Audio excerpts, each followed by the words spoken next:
హంపి అందరికీ ఇదొక చారిత్రక నగరం. కానీ ప్రపంచవ్యాప్తంగా ఉన్న సైంటిస్టులకి, ఆర్కిటెక్ట్లకి ఇదొక అంతుచిక్కని లివింగ్ మిస్టరీ. అసలు ఏంటా హంపి రహస్యం? అక్కడున్న రాళ్లు మాట్లాడతాయా, లేక ఆ రాళ్లలో సంగీతం దాగుందా? రాయిని కొడితే రాయి శబ్దం రావాలి, కానీ ఇక్కడ ఒక రాయిని తడితే సరిగమలు వినిపిస్తాయి. అది మ్యాజిక్ కాదు, అది కొన్ని వేల ఏళ్ల క్రితం మన శిల్పులు వాడిన ఎకూస్టిక్ ఇంజనీరింగ్. హంపిలోని విఠల ఆలయం, ఇక్కడున్న 56 సంగీత స్తంభాలు ప్రపంచానికే ఒక సవాల్. బ్రిటిష్ వారు ఈ రహస్యం తెలుసుకోవాలని 2 స్తంభాలను కోసి చూశారు. కానీ లోపల ఏముందో తెలుసా? ఏమీ లేదు, కేవలం రాయి తప్ప. మరి రాయి లోపల ఏమీ లేనప్పుడు ఆ శబ్దాలు ఎలా పుడుతున్నాయి? సైన్స్ దీన్ని ఎలా వివరిస్తుంది? ప్రతి రాయికి ఒక రెజనెంట్ ఫ్రీక్వెన్సీ ఉంటుంది.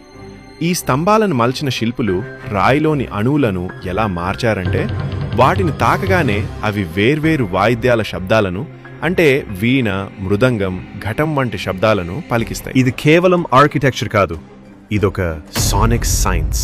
ఒకప్పుడు ఈ స్తంభాల నుండి వచ్చే సంగీతంతో దేవదాసీలు నాట్యం చేసేవారట. కానీ ఒక భయంకరమైన నిజమేంటంటే, ఆ సంగీత తరంగాలు మనిషి మెదడులోని ఆల్ఫా వేవ్స్ ని కంట్రోల్ చేయగలవట. అంటే ఆ సంగీతం వింటే మనిషి తెలియకుండానే ఒక తన్మయత్వంలోకి వెళ్ళిపోతాడు. కానీ అసలు మిస్టరీ ఆ సంగీతంలో లేదు.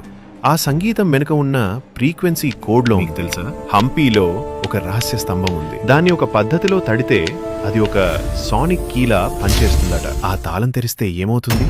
హంపి భూగర్భంలో దాగి ఉన్న ఆ మహానగరం బయటపడుతుందా?